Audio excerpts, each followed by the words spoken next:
Rio Aditya akan menjelaskan materi farmakokinetik. Sebelum masuk ke materi,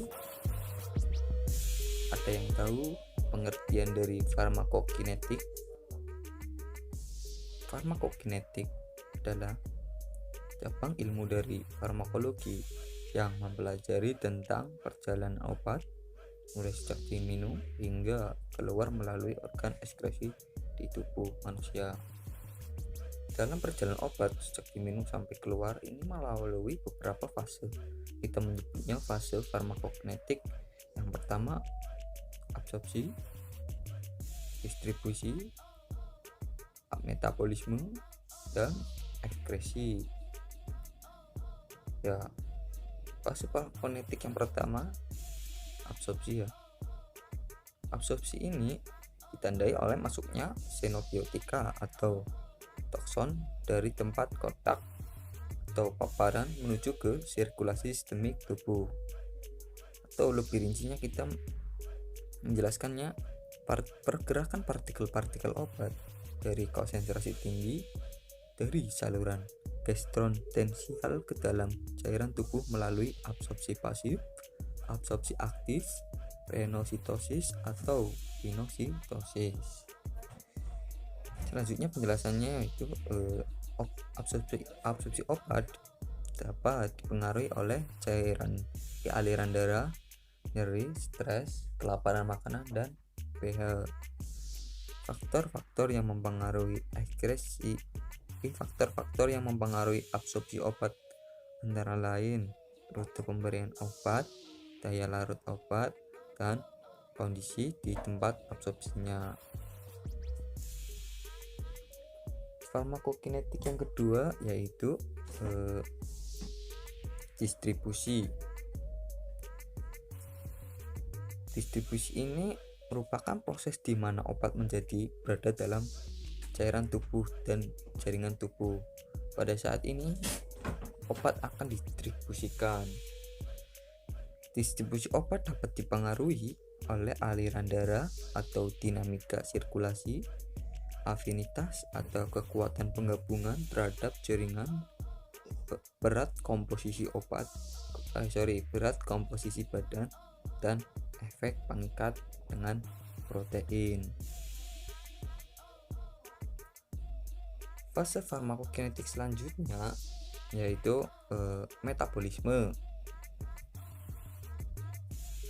Pada proses ini, perubahan obat yang masuk ke dalam tubuh akan diberlakukan oleh sistem enzim tubuh kita, sehingga suatu senyawa tersebut mengalami perubahan struktural kimia dan pada akhirnya dapat diekskresikan dari dalam tubuh kita.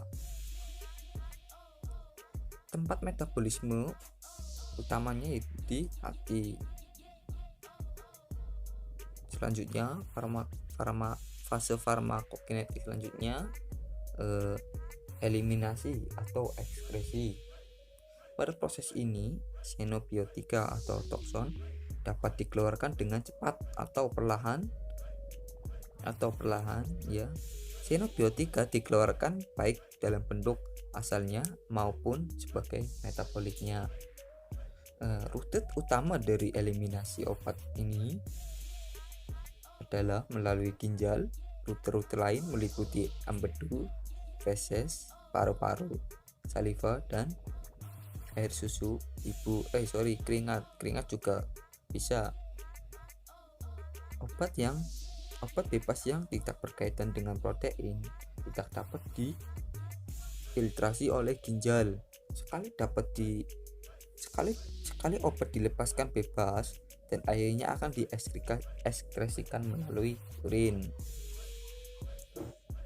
Selanjutnya review jurnal mengenai farmakokinetik. Di sini jurnal saya mengambil dari Google dengan judul deteksi amfetamin dalam plasma darah manusia dengan menggunakan LSMS atau MS. Nah, klasifikasi amfetamin itu sendiri adalah obat yang dikonsumsi secara oral. Amfetamin bisa memacu pelepasan beberapa neurotransmitter di dalam tubuh badan kita seperti dopamin, norepinefrin, dan serotonin. Pada amfetamin, peningkatan yang ditimbulkan dari neurotransmitter tersebut bisa meningkatkan stimulasi energi kita, meningkatkan ketahanan fisik kita, aktivitas motorik, serta menimbulkan rasa senang.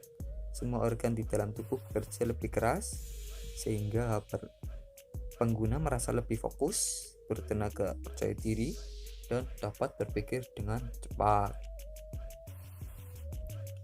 Fase farmakokinetik pada amfetamin berdasarkan jurnal yang saya ambil, pada amfetamin tersedia dalam sediaan tablet konvensional dan kapsul lepas tertunda. Nah, amfetamin setelah masuk ke dalam tubuh, amfetamin akan diserap secara sempurna dari usus dalam jangka waktu 3-7 jam. Setelah proses penyerapan selesai, ini ada efeknya. Efek ini akan dirasakan oleh pengguna dalam waktu 3-12 jam. Kemudian dalam hati, amfetamin akan dimetabolisme oleh glisin N-acetyltransferase, dopamin, beta hidrokilase, butirat, KOA ligase, dan flamin monoksigenase yang akan menjadi lebih larut dalam air dan mudah dikeluarkan melalui ginjal. Mayoritas ekskresi amfetamin melalui ginjal dan sebanyak 30-40% tetap dieskresikan dalam bentuk amfetamin. Itulah mengapa amfetamin bisa dideteksi melalui urin. Mungkin segini penjelasan dari saya.